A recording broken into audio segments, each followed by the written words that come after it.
What is a blockchain? A blockchain is simply a chain of blocks that contains information. It is a distributed ledger that is completely open to anyone. Once some data has been recorded inside a blockchain, it becomes tough to change it. So, how does that work? Each block here contains some data, the block's hash and the previous block's hash. The data that is stored inside a block depends on the type of blockchain. The Bitcoin blockchain, for instance, stores the details about a transaction, such as sender, receiver, and the number of coins. A block also has a hash. You can compare a hash to a fingerprint. Once a block is created, its hash is being calculated and it's always unique. Changing something inside the block will cause the hash to change. Let's take an example. Here we have a chain of 4 blocks. As you can see, each block has a hash and the hash of the previous block. So block number 4 points to block number 3. Number 3 points to number 2. Number 2 points to number 1. The first block is a bit special. It cannot point to previous blocks because it's the first one. We call this the Genesis block. Now, let's say that you tamper with the second block. This causes the hash of the block to change as well.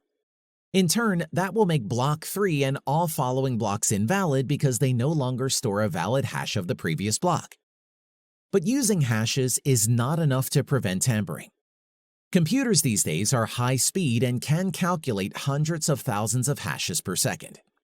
You could effectively tamper with a block and recalculate all the hashes of other blocks to make your blockchain valid again.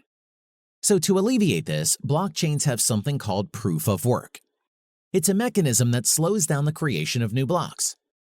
Bitcoin's case takes about 10 minutes to calculate the required proof of work and add a new block to the chain.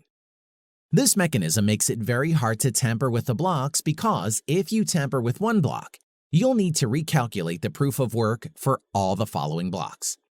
So the security of a blockchain comes from its creative use of hashing and the proof of work mechanism. But there is one more way that blockchains secure themselves, and that's by being distributed. Instead of using a central entity to manage the chain, blockchains use a peer-to-peer network allowing anyone to join. When someone joins this network, he gets the full copy of the blockchain. The node can use this to verify that everything is still in order. Now, let's see what happens when someone creates a new block. That new block is sent to everyone on the network. Each node then verifies the block to make sure that it hasn't been tampered with. If everything checks out, each node adds this block to its own blockchain. All the nodes in this network create consensus. They agree about what blocks are valid and which aren't. Other nodes in the network will reject blocks that are tampered with. So, to successfully tamper with a blockchain, you'll need to tamper with all blocks on the chain, redo the proof of work for each block, and take control of more than 50% of the peer-to-peer network. Only then will your tampered block become acceptable by everyone else. This is almost impossible to do. Blockchains are also constantly evolving. One of the more recent developments is the creation of smart contracts. These contracts are simple programs stored on the blockchain and can automatically exchange coins based on certain conditions.